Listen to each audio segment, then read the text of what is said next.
Welcome to Daddy's new video. Time to start the video.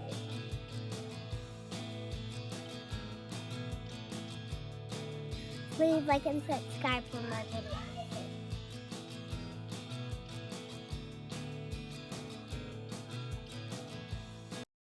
Okay, typically I do shoot this video in one shot, but even after all this time since last November of starting YouTube, I forgot to turn on the mic for the first half of my talk. So I'm gonna restart over.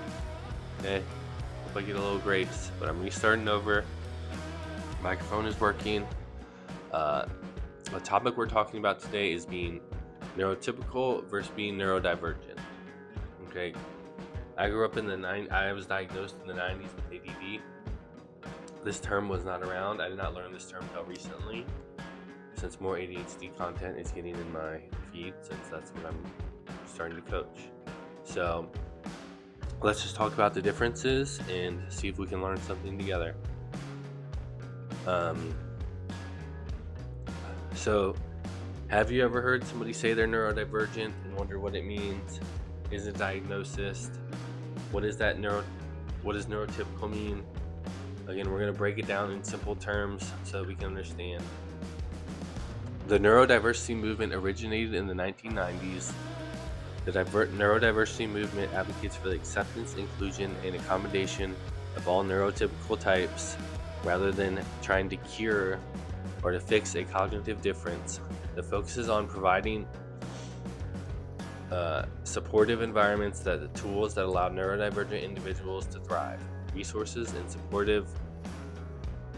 networks for navigating as neurodivergent individuals can be found through platforms like the Autistic Self-Advocacy Network, or the acronym CHAD with 2 Ds, Children and Adults with Attention and Hyperactive Disorder. Okay, the first thing we're going to start talking about is being neurotypical. Excuse me. What does neurotypical mean? Neurotypical refers to people whose brains develop and function in ways that society generally considers typical or expected. That means their thinking patterns, communication style, and learning processes and behaviors align with the school, the workplace, and social systems, how social systems are designed. Another way to describe this, another definition is neurotypical describes the individuals whose brain development, cognitive process, and behaviors align with mainstream societal norms and expectations. While not a formal medical diagnosis, it is a key term in the neurodiversity movement and can contrast with neurodivergent. That's why we're going to talk about both of them today. That's from the Cleveland Clinic. If you want to source that or whatever. Being neurotypical doesn't mean somebody is perfect, smarter, or even has an easier life. It simply means their neurological development follows the more common pattern.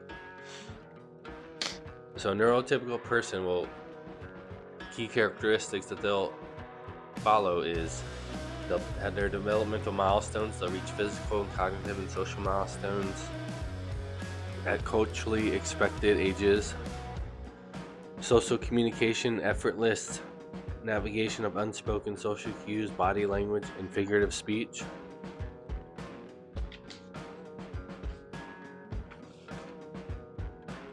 Sensory and routine management, a higher tolerance for typical sensory inputs like background noise or crowds, or ability to adapt to changes in routine smoothly. And executive functioning, skills like working memory, time management, and task switching that generally fall within standard educational and workplace structures.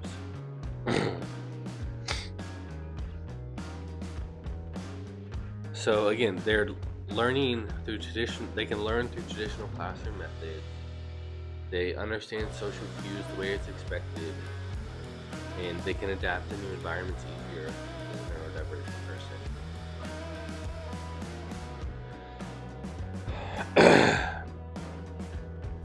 Neurotypical people make up a vast majority of the population, generally estimated between 80 and 85% are neurotypical. And because there's such a majority, society shifts, and that's how they train or teach is for the majority, not as so much the other neurodivergent. Okay, neurodivergent is a broad term used to describe people whose brain function differently from what's considered neurotypical, which we just talked about. The differences aren't deficits, they're simply variations in how the brain and processing information occurs. Neurodivergent is not a medical term describing the individuals whose brains process terms, learn, and experience the world differently than what society considers typical or neurotypical. It highlights natural variations in the human condition rather than viewing these differences as deficit or flaws. That's from the Cleveland Clinic. Again, 2 definitions for what we're talking about. What examples of what neurodivergence will include: ADHD, autism, dyslexia, dyspraxia, Tourette syndrome, and some learning differences.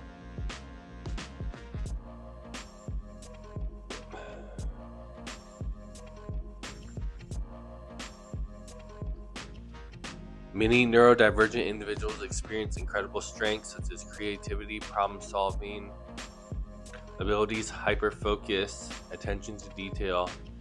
At the same time, they may face many challenges because the world isn't designed for how their minds work. Core traits and strengths. Neurodivergent individuals possess unique cognitive profiles that both yield both distinct challenges and profound strength. The strengths include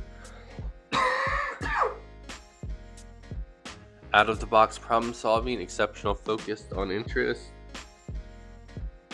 hyper-creativity, intense pattern recognition, and heightened empathy.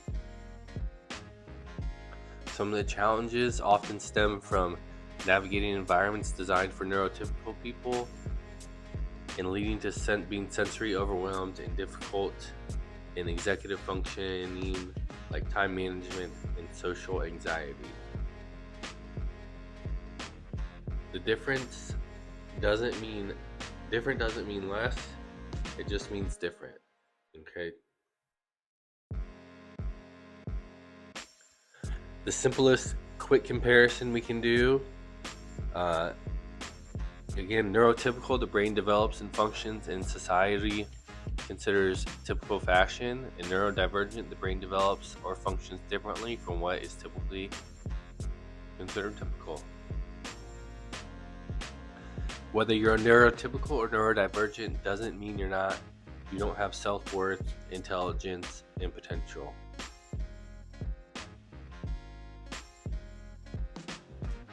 Why this could matter? Understanding these terms is not about putting people in boxes. It's just increasing awareness and reducing the stigma that's recognized with people that experience the world differently. When we can understand those differences, we can create schools, workplaces, and communities that support all people, not just the majority.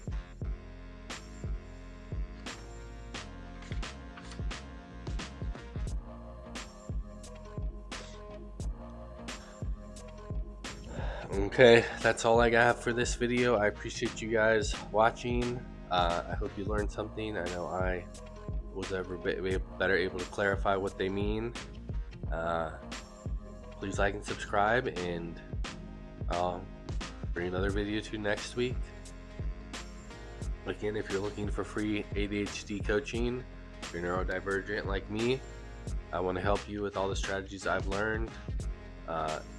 I have my Instagram handle in the thing. DM me, just say free coaching, and we'll start. I'm going to coach a few free clients before I start charging people, and you can be one of the first on board with that. Again, appreciate you guys. God bless.